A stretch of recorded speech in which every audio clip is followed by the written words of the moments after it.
Tonight is celebration for a major milestone in the state's largest highway construction project.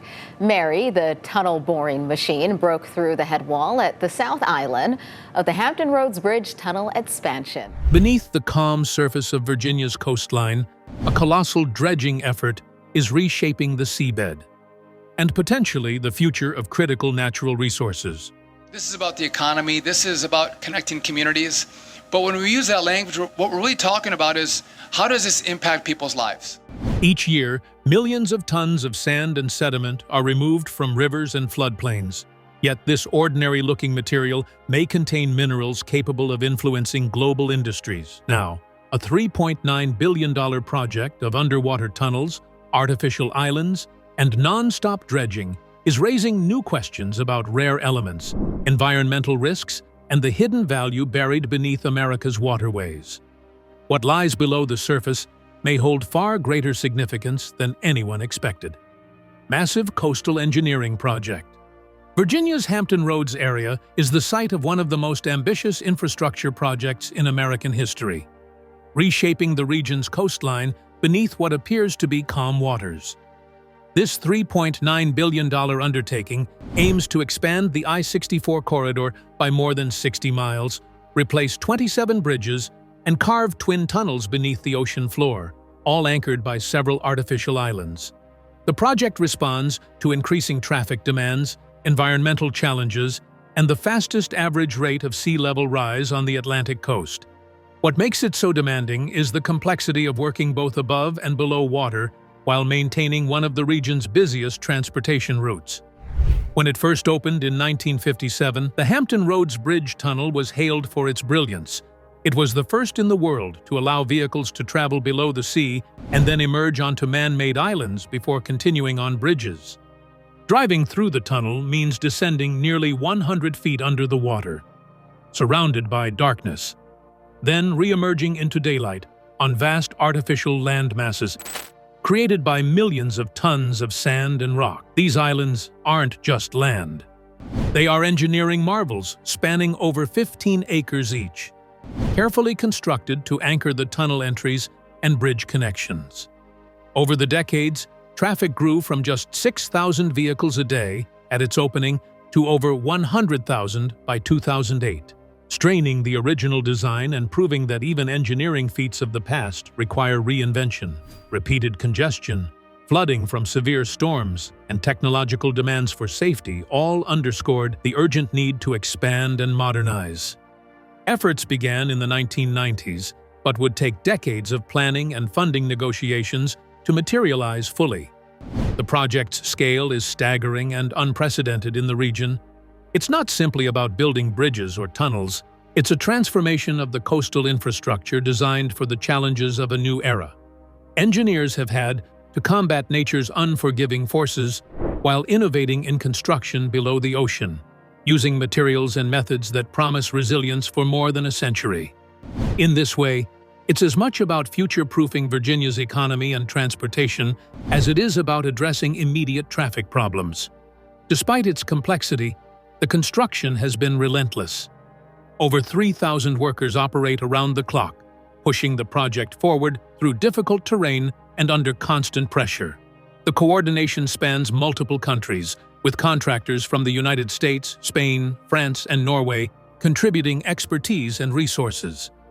This multinational collaboration underscores the project's significance and the technical challenges involved in digging underwater tunnels alongside artificial islands the size of entire city parks. Central to this endeavor is addressing the environmental conditions, including sea level rise and soft sediment layers beneath the bay. The work must ensure that the new tunnels withstand extreme floods, saltwater corrosion, and natural shifts in the seabed. Special among the construction efforts is the use of salt-resistant concrete and other high standards borrowed from coastal megaprojects in Seattle and Boston. These measures highlight the necessity of engineering innovation to keep transportation safe and reliable for decades to come. While the magnitude of sand and sediment being moved is obvious, it also points to hidden layers beneath the surface. This massive dredging affects not just infrastructure, but the very fabric of Virginia's underwater landscape. The project requires millions of tons of material to build the islands and support the tunnels, setting the stage for questions about what exactly is being extracted and what secrets the riverbeds might conceal beneath that sand. The sheer volume of dredged material and its precise treatment for safety and engineering standards hint at more than just construction needs. It raises curiosity over whether the sand holds value beyond simply being fill for bridges and roadways, a mystery that deepens as the work presses forward. This colossal engineering challenge also relies on a machine as impressive as the project itself, a mechanical giant tasked with transforming the seabed like never before. The giant machine named Mary. At the heart of Virginia's underwater construction work is Mary, a tunnel boring machine so massive and powerful that it seems more machine than human-made marvel. Named after Mary Winston Jackson, NASA's first black female aerospace engineer from Hampton, Mary weighs more than 10 million pounds, heavier than 7 Airbus A380 jets combined. Stretching more than 450 feet in length, about the size of a football field, and as tall as a 4-story building, Mary is unrivaled in scale. Built by the German company Herrenknecht, often called the Rolls-Royce of tunnel boring machines, Mary's cutter head spans 46 feet across and delivers an astonishing 27 million pounds of torque. This powers the machine to slice through tough seabed layers beneath Hampton Roads Bay. Carving out the twin tunnels that will become crucial traffic arteries, Mary generates 56,000 kilowatts of power, nearly 40 times the strength of a modern locomotive, reflecting the extraordinary energy necessary to carve underwater tunnels so deep. The creation and deployment of Mary was a monumental task in itself. Constructed over 14 months in Germany, it then took another 12 months to ship, assemble, and test the machine in Virginia before excavation could start in 2023. The machine's precision had to be perfect. A slight misalignment or tunnel collapse would risk catastrophic failure, akin to a sandcastle being swept away by a wave. To prevent such risks, Mary is equipped with a pressurized mud injection system, stabilizing the tunnel's walls as she advances. Mary's gigantic cutter head, behind which the engineers installed segmental concrete rings, one of the ribs comprising the tunnel, and each being about 20 inches thick, thus forming a continuous tunnel backbone. The extreme high-pressure underwater environments are thoroughly monitored all the time by hundreds of workers who are even looking for potential leaks or instability from every inch. The engineering problems are unprecedented, and the innovations required are such that nitrogen slide pads to rotate the cutting head smoothly will be the cutting-edge technology never used before in U.S. underwater tunnel boring. In April 2024, after over a year of nonstop excavation, Mary made a glorious breakthrough through the last barrier of soil, an emotional milestone that was accompanied by the cheers and tears of the whole operations team. However, Mary's mission was still on. The machine had to go through a careful disassembly, 180-degree underground turning, and recalibration, a procedure that took 6 months by itself and was extremely demanding, requiring meticulous care under the huge pressure from the ocean that surrounded it. Mary's work was resumed by her in 2025. She became stronger and more accurate. The works were going on without interruption, with concrete rings put in place and treated excavated sediment pumped back for disposal or reuse. The project is expected to be finished with 4 tunnels having 8 lanes by 2027, thus doubling the traffic capacity, while at the same time keeping a one-way flow in each of the original tunnels, along with 2 new ones. Mary is not only a machine that digs the tunnels, she is a symbol of the high-tech American engineering ability that enables the living coastal communities to adjust to the problems of sea level rise, aging infrastructure, and economic growth. Her work under the ocean shows that humans and machines together are always at the frontier of what is possible. As Mary reshapes the seabed, the volumes of sand and sediment she excavates signal a broader story about the resources hidden beneath Virginia's waterways, one that extends beyond just tunnels and traffic. Virginia's sand extraction industry. Virginia's landscape is shaped not just by its waterways and coastline, but also by a booming sand and gravel mining industry quietly fueling the state's growth. Every year, roughly 11 million tons of sand and gravel are produced here, representing a market value near $180 million.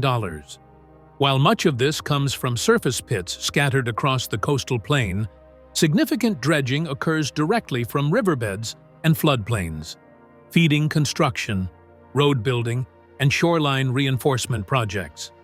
The Virginia Department of Energy regulates this mining activity with strict permit systems. However, not every stage of material processing and transportation is comprehensively tracked or displayed in public records. This lack of transparent documentation about exactly where materials are moved or how they are used has generated curiosity and some skepticism among researchers and locals alike. Much of the sand dredged from rivers like the James, Rappahannock, and York supports critical infrastructure maintenance, including flood prevention and navigation route improvements for Virginia's busy ports. The U.S. Army Corps of Engineers oversees many dredging programs, describing them as routine channel maintenance essential to commerce and environmental balance. Annual dredging enables sediment removal from high accumulation zones, reducing flood risk and supplying material for beach replenishment or bridge projects. In many ways, it functions as a self-sustaining cycle. Sand is relocated from problematic areas to places in need.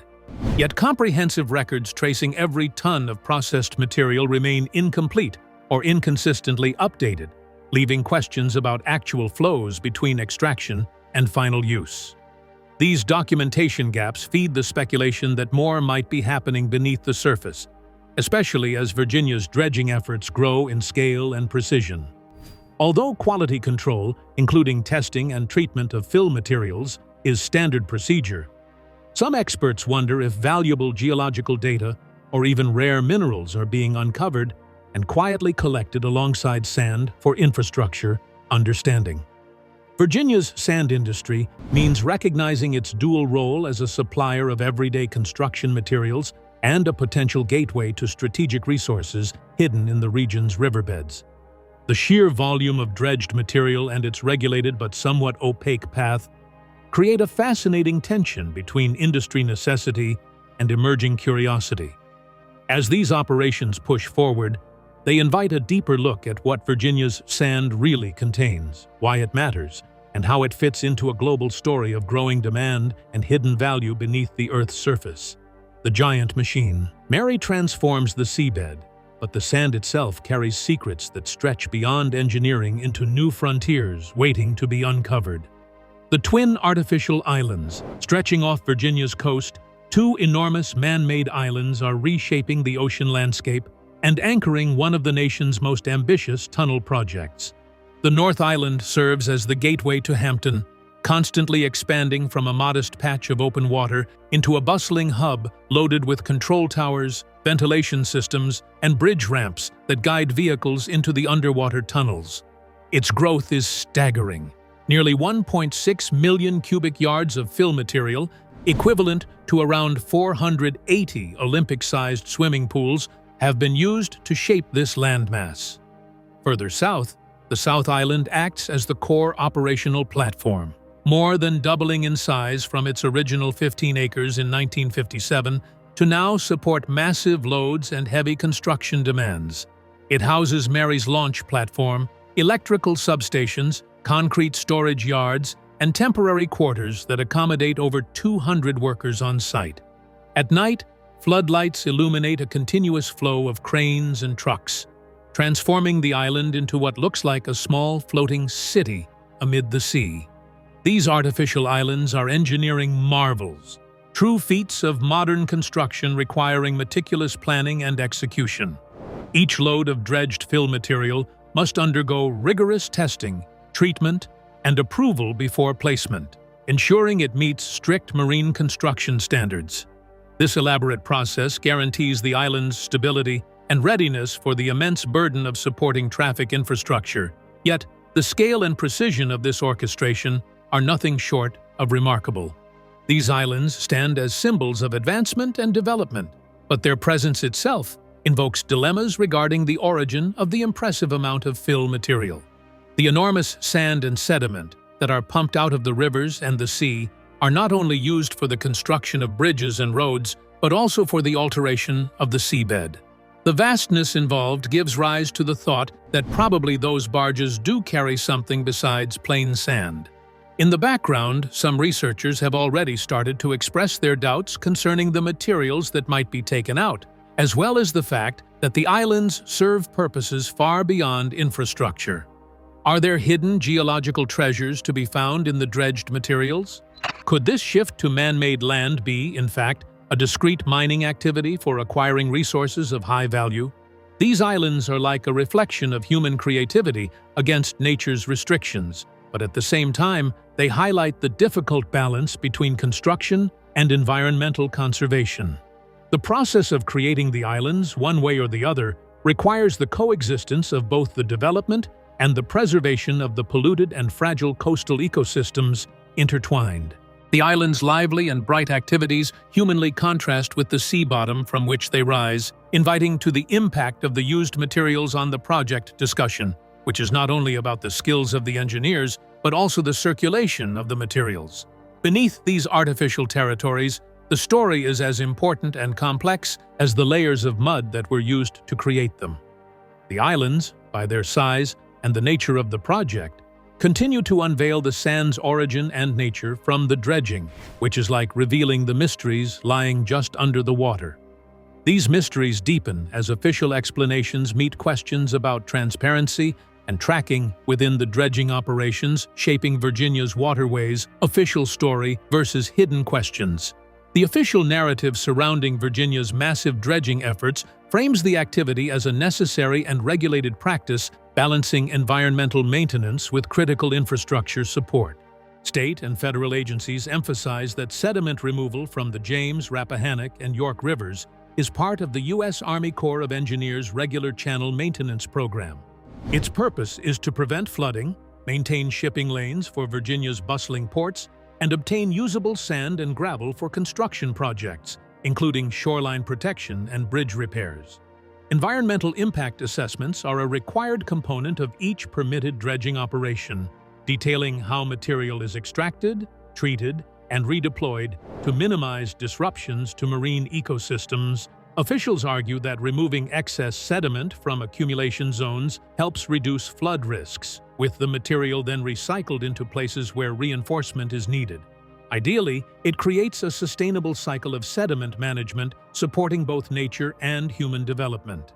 Yet beneath this reassuring story lies a layer of opacity.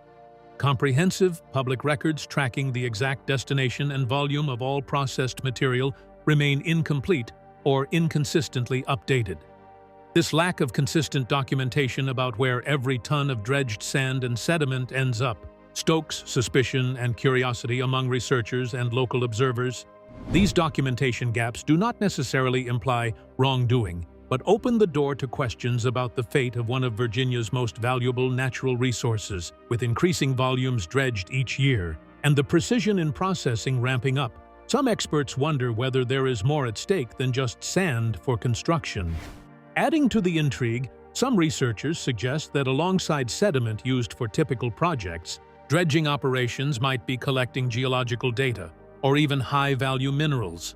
Such speculation arises partly because the exact paths of many materials once removed from the waterways are not publicly traceable, coupled with the fact that some contractor firms involved have connections to defense sectors. These unknowns paint an incomplete picture. Locally, journalists and observers have noted that portions of the dredged material do not appear at construction sites. Instead, reports surfaced that some loads quietly travel to specialized facilities for further processing, officially for quality control or sediment analysis. What happens after remains vague, and this lack of transparency fuels theories about hidden agendas and resource extraction beneath the guise of routine dredging. As the official explanations emphasize regulation and benefits, the gaps in detail encourage a deeper examination of whether current oversight fully captures the breadth and impact of these operations. The interplay of construction needs, environmental protections, and undisclosed mineral potential adds complexity to an already vast undertaking. The competing narratives invite us to question what is really happening beneath Virginia's waterways as the state moves forward with monumental coastal transformation, raising the stakes for understanding the true value of the riverbed sand being hauled away. Where mysteries begin to unfold further is in the discovery of rare minerals embedded within these sediments. Potential game changers hiding in plain sight, discovery of rare minerals. Beneath Virginia's rivers and floodplains, the millions of tons of dredged sand might hold more than just construction material. It may contain valuable rare earth elements critical to modern technology. Over the past decade, a series of quiet geological surveys have hinted at mineral traces embedded in the sediments pulled from waterways like the James and Rappahannock rivers. These minerals aren't just industrial byproducts, they're essential components in electronics, renewable energy systems, and defense technologies. Rare earth elements, such as neodymium and dysprosium, are vital for producing the powerful magnets used in electric motors, wind turbines, and advanced military equipment. Countries like China dominate global supplies of these materials and guard their mines closely, making any alternate source strategically significant.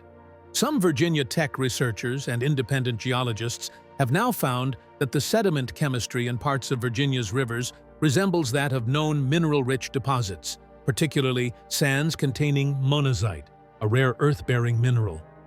Though these findings remain subtle and incomplete, they drastically change the perceived value of the dredged sand. If confirmed, Virginia's riverbeds could become a rare domestic source of these critical elements, sparking new regional and national interest. Local journalists have reported that while much of the sand goes to construction, some shipments head quietly to specialized facilities for further processing, officially for quality control or sediment analysis, but the exact destination often remains untraceable. This obscurity in the given situation keeps the air of rumors about that besides the usual digging of the infrastructure, there could be a discreet and small-scale operation to extract or prepare these minerals for bigger commercial use or strategic stockpiling. Thus, the thought of it turns the sediment of the river into a business-as-usual kind of thing, into a possible hoard of materials very much needed for the green economy and even the country's security. Dredged sand containing these minerals, which are not visible on the surface, presents a rather difficult and tricky scenario. Ecological impact weighed against commercial gains and national interests. Developing these materials in a manner that is not harmful to the earth demands cutting-edge processing technologies and stringent environmental monitoring, which may not be totally available or known to the public at the moment. The mingling of mineral extraction and infrastructure requirements creates a deep and intricate story under the waters of Virginia. Researchers are exercising caution, pointing out that the promise is alluring, but the quantity and quality of these minerals still need comprehensive evaluation.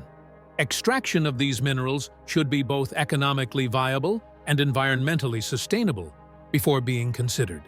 The government's pressure to find and use domestic resources for the strategic reason of reducing import dependency is one factor that keeps to ongoing exploration of the local sources, but also implies how a mere and unpretentious substance, such as river sand, can invisibly turn into a key factor for competition in both technology and geopolitics. Sediments lying in the rivers of Virginia may soon define sectors like, and even more than construction and transportation. As rare minerals hint at hidden value in the sediments, the broader global demand for such strategic resources casts a long shadow over Virginia's waterways and the dredging operations underway. Global demand for strategic minerals. Sand might seem ordinary, but it holds a critical and often underestimated place in the modern world. As the second most consumed natural resource after water, global sand extraction now exceeds 50 billion tons each year, a scale that reflects the material's indispensability. From concrete and asphalt to fiber optic cables and smartphone screens, nearly every part of contemporary infrastructure and technology relies on specific types of sand. And despite its abundance, not all sand qualifies for these specialized uses.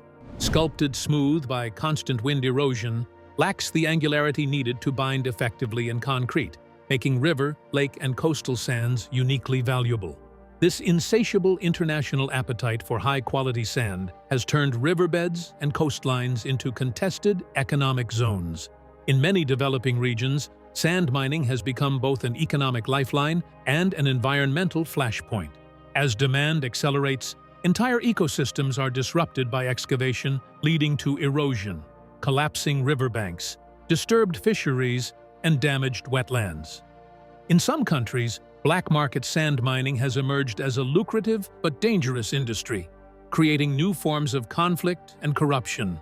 The result is a global resource race that reflects both economic opportunity and environmental peril. Beyond construction, sand is also a carrier of heavy mineral sands, naturally occurring mixtures rich in strategic minerals essential for advanced technologies.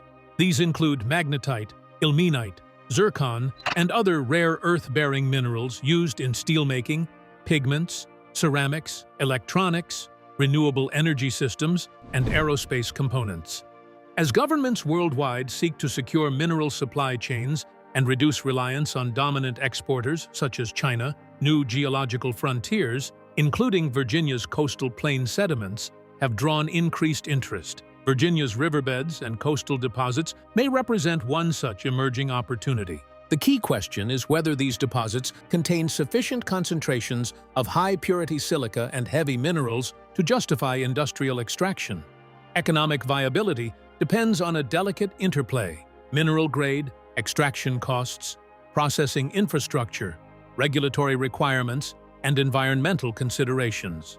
Researchers and industry analysts continue to evaluate whether Virginia's sands could provide a competitive domestic source for both construction materials and strategic minerals. As infrastructure spending grows and coastal engineering projects expand, the intersection between sand extraction and mineral resource development becomes even more pronounced. This convergence places Virginia at a compelling crossroads of economic growth, resource strategy, and environmental responsibility. Yet the path forward is not without challenges. Sustainable extraction requires strong regulatory oversight, transparent reporting, and long-term ecosystem monitoring, protections that safeguard waterways while allowing economic opportunities to be responsibly explored. Complicating matters, gaps in publicly available data about material flows and post-extraction processing create uncertainty for local communities and environmental advocates. Understanding how these sands integrate into broader global mineral supply chains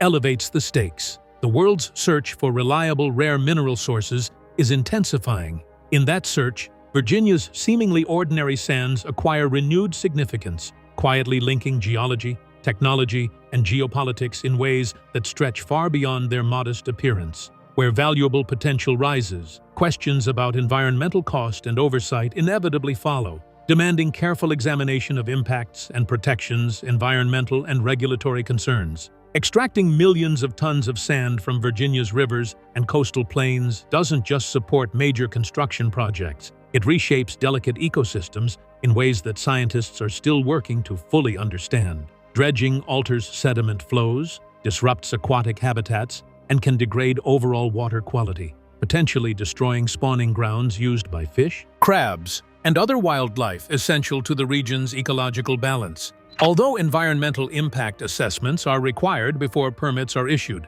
long-term, site-specific monitoring data remains limited, inconsistent, and scattered across different agencies. This fragmentary record makes it difficult for the public, researchers, and even regulators to track how continuous sand extraction might be changing Virginia's waterways over the course of years or decades. The consequences of this data gap are significant. Sediment is not simply debris on the riverbed. It plays a vital role in buffering shorelines from erosion, maintaining natural marsh formation, filtering pollutants, and supporting a diverse web of marine life. When dredging disturbs these natural processes, the effects can ripple outward.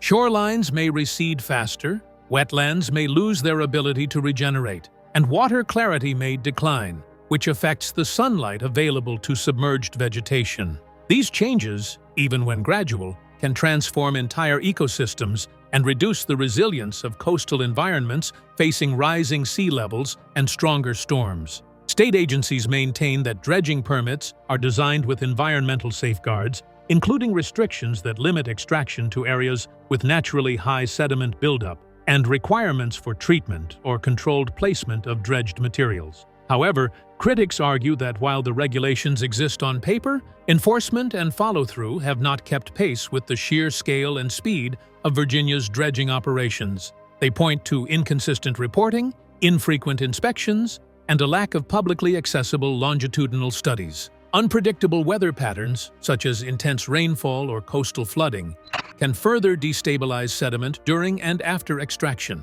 adding another layer of ecological risk. Local communities, conservation groups, and environmental advocates have become increasingly vocal about the potential cumulative effects of expanding sand mining. Their concerns extend beyond individual dredging sites, focusing instead on the broader regional impact as extraction intensifies to meet construction demands and resource pressures. Many have called for greater transparency, improved data sharing between agencies, and comprehensive multi-year ecological studies to guide future policy decisions. They argue that without these measures, the state cannot truly evaluate risks or develop adaptive strategies that protect both natural habitats and economic interests. Complicating matters further, several dredging contractors involved in Virginia's projects also operate in fields connected to national defense, critical minerals, and advanced technologies. This overlap has blurred the boundaries between routine construction material extraction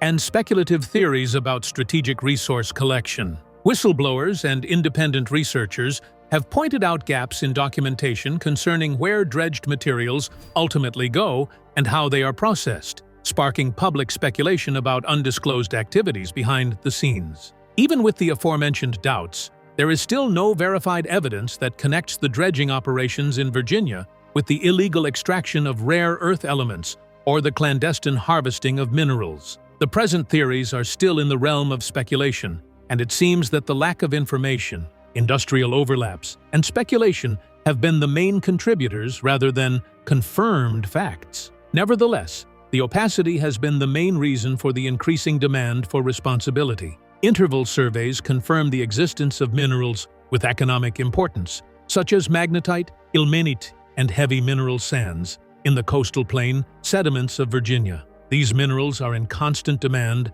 by the steel industry, pigment manufacturers, and producers of precision alloys. The public records do not make it clear whether the existing dredging operations are intentionally extracting these minerals or are merely having them as unreported byproducts. Global demand for construction sand and mineral resources is rising steadily, and regulatory agencies are under pressure to update their monitoring protocols, enhance reporting standards, and bring in independent scientific review. The collaborative effort of government, industry, environmental scientists, and the communities that are directly affected will be necessary for finding the balance that is sustainable. Virginia's dredging operations are a case in point of the global dilemma. The question of how to get vital materials from under rivers, coasts, and estuaries without damaging the ecological systems that support these environments and the communities around them has no easy answer. Virginia's ambitious dredging projects reveal how seemingly ordinary sand may hold extraordinary value, shaping infrastructure and technology while raising urgent environmental questions. As the story of these riverbeds unfolds, understanding their hidden depths becomes ever more important. If you found this exploration enlightening, please like this video, subscribe for more deep dives into the world's surprising engineering and natural mysteries, and stick around to watch the next video appearing on your screen. It's one you won't want to miss.